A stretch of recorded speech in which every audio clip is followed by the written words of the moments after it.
একদা হযরত মূসা আলাইহিস সালাম আল্লাহর সাথে সাক্ষাতের উদ্দেশ্যে তুর পাহাড়ের দিকে রওনা দিলেন। তিনি তুর পাহাড় পৌঁছালে স্বয়ং আল্লাহ পাক রব্বুল আলামিন গায়েবী আওয়াজের মাধ্যমে হযরত মূসা আলাইহিস সালামের সাথে কথা বলা শুরু করলেন।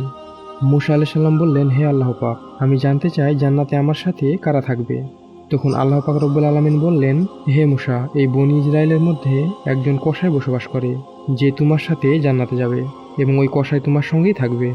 তখন হযরত মূসা আলাইহিস সালাম বললেন, হে আল্লাহ, আমাকে আপনি একজন নবী হিসাবে প্রেরণ করেছেন, যার কারণে আমার সঙ্গে নবী রসুল বা আল্লাহওয়ালা কোনো বুজুর্গ দরবেশ জান্নাতের মধ্যে থাকার কথা এবং আমার সঙ্গী হবার কথা ছিল, কিন্তু কসাই কেন?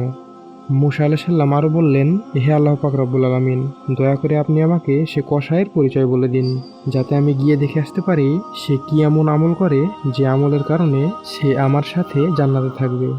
তখন মহান আল্লাহ পাক রব্বুল আলামিন বললেন, হে মূসা, তুমি আজকে বাড়ি ফিরে যাও, কিছুদিন পর আমি তোমাকে ডেকে নেব এবং কসাইয়ের ঠিকানা বলে দেব। তখন হযরত মূসা আলাইহিস সালাম মহান আল্লাহ পাক রব্বুল আলামিনের এ কথা শুনে বাড়ি ফিরে আসলেন। এরপর বেশ কিছুদিন অতিবাহিত হয়ে গেল। একদিন হযরত মূসা আলাইহিস সালামের মনে পড়ে গেল যে আল্লাহ পাক রব্বুল আলামিন বলেছিলেন কসাই তার সাথে জান্নাতে সঙ্গী হবে। এই প্রশ্নের জবাব আনার জন্য হযরত মূসা আলাইহিস সালাম আবারও তুর পাহাড়ের উদ্দেশ্যে রওনা হলেন। তুর পাহাড়ে গিয়ে হযরত মূসা আলাইহিস সালাম বললেন, হে আল্লাহ পাক রব্বুল আলামিন, আপনি তো আমাকে বলেছিলেন কসাই আমার সঙ্গে জান্নাতের সঙ্গী হবে।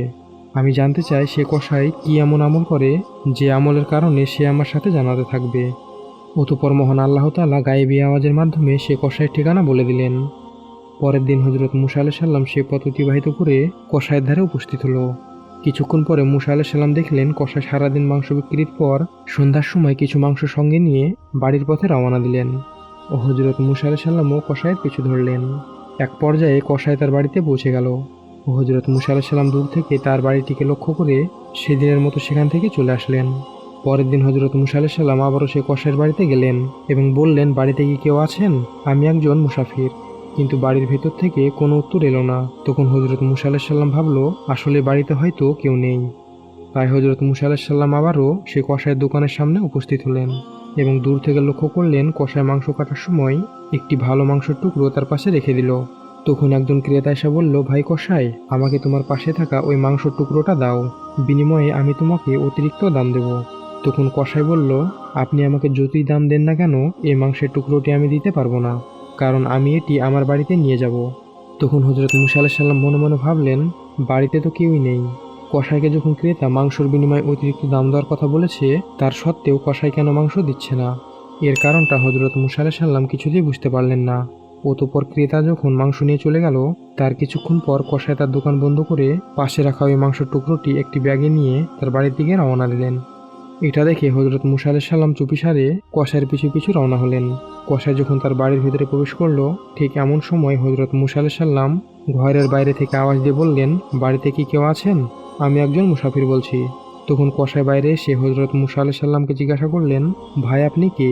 আপনাকে তো আমি ঠিক চিনতে পারলাম না। তখন হযরত মূসা আলাইহিস সালাম বললেন, আমি একজন মুসাফির। আজ রাতটুকুর জন্য কি আপনি আমাকে আশ্রয় দেবেন? কাল সকাল হলেই আমি আমার গন্তব্যের দিকে রওনা দিব। এ কথায় কসাই বললেন, নিশ্চয় দেব, আপনি আমার ঘরের ভিতরে আসুন। এরপর কসাই বললেন, ওহে মুসাফির, আপনি এখানে বসুন, পাশের ঘরে আমার একটু কাজ আছে। এই বলে কসাই ওই ঘরের দিকে রওনা হলো। তখন হযরত মূসা আলাইহিস সালাম দেখলেন পাশের ঘরে গিয়ে কসাই একা একা রুটি বানাচ্ছে এবং মাংস রান্না করছে। বেশ কিছুক্ষণ পরে হযরত মূসা আলাইহিস সালাম দেখলেন একটি ঘরের কোণা থেকে একজন বয়স্কা বৃদ্ধাকে আস্তে আস্তে আদবের সাথে নিয়ে আসছে। তারপর মাংস এবং রুটি টুকরো করে সে বৃদ্ধাকে খাইয়ে দিচ্ছে। সে খুব স্নেহ ও ভালোবাসার সঙ্গে খাইয়ে দিচ্ছে, যেমনভাবে একটি ছোট্ট শিশুকে তার মা স্নেহ ও ভালোবাসা দিয়ে খাইয়ে দেয়, ঠিক তেমনইভাবে ওই বয়স্কা বৃদ্ধাকে খাইয়ে দিচ্ছেন। কিছুক্ষণ পর খাওয়ানো শেষ হলে কসাই কিছু মাংস এবং রুটি নিয়ে হযরত মূসা আলাইহিস সালামের কাছে এসে বললেন, ওহে মুসাফির ভাই, এ নাও আপনার খাবার। আপনার খাবার দিতে আমার একটু দেরি হয়ে গেছে। সে আরও বলল, আসলে আমার একটু কাজ ছিল, এজন্য আপনাকে খাবারগুলো আগে দিতে পারিনি। তখন মূসা আলাইহিস সালাম বললেন, ঠিক আছে, কোনো সমস্যা নেই, বরং তুমি আমাকে আগে বলো এই বৃদ্ধা মহিলাটি কে, যাকে তুমি অধিক পরিমাণে স্নেহ ও ভালোবাসা দিয়ে খাইয়ে দিলে। তখন কসাই বললেন, এই বৃদ্ধা হলো আমার মা। আমার মা ছাড়া এই দুনিয়ায় আর কেউ নেই, আর আমার মায়েরও এই দুনিয়ায় আমি ছাড়া আর কেউ নেই। আমার মা এখন বৃদ্ধা হয়ে গেছে, ভালো করে চলাফেরাও করতে পারে না, ভালো করে খেতেও পারে না। তাই আমি দোকান থেকে ভালো ভালো নরম মাংসের টুকরোগুলো একটি জায়গায় রেখে দিই এবং বাড়িতে এসে মাকে রান্না করে খাইয়ে দিই। এই কথা বলার পরে কসাই সেখান থেকে চলে গেলেন।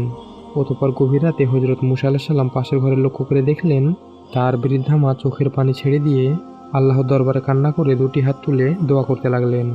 বললেন, ওগো আল্লাহ, তুমি রহমান, তুমি রাহিম, এই দুনিয়ায় সব কিছুরই খবর রাখো।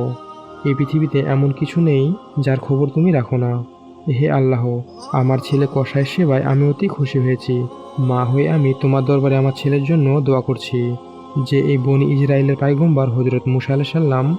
হে আল্লাহ, তুমি দয়া ও মেহেরবানি করে আমার এই ছেলে কসাইকে ও হযরত মুসা আলাইহিস সালামের সাথে জান্নাতে দিও। অতঃপর সকাল হলে হযরত মুসা আলাইহিস সালাম বাড়িতে না গিয়ে সোজা তুর পাহাড়ের দিকে রওনা হলেন।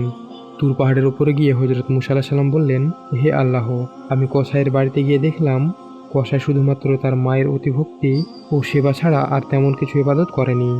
তখন মহান আল্লাহ তাআলা গায়বী আওয়াজের মাধ্যমে বললেন, হে মুসা, তুমি জেনে রাখো যে আমলের কারণে কসাই তোমার সাথে জান্নাতে যাবে সেটা হলো তার মায়ের প্রতি অতিভক্তি করে সেবা করার কারণে। কসাইয়ের মা প্রতিদিন চোখের পানি ছেড়ে দিয়ে কান্না করে তার ছেলের জন্য দুহাত তুলে দোয়া করে এবং বলে তার ছেলে কসাই যেন হযরত মুসা নবীর সাথে জান্নাতে যেতে পারে। আর আল্লাহ তাআলা কখনোই মায়ের দোয়া ফেরত দেয় না। কসাইয়ের আসল আমল হলো তার মায়ের প্রতি এমন ভক্তি ও স্নেহ, যার কারণে কসাই তোমার সঙ্গে জান্নাতে যাবে। তো এই ছিল আজকের ভিডিও। ভালো লাগলে একটি লাইক দিয়ে চ্যানেলটি সাবস্ক্রাইব করে দিবেন। সবাই ভালো থাকবেন। ধন্যবাদ। আসসালামু আলাইকুম ওয়া রাহমাতুল্লাহ।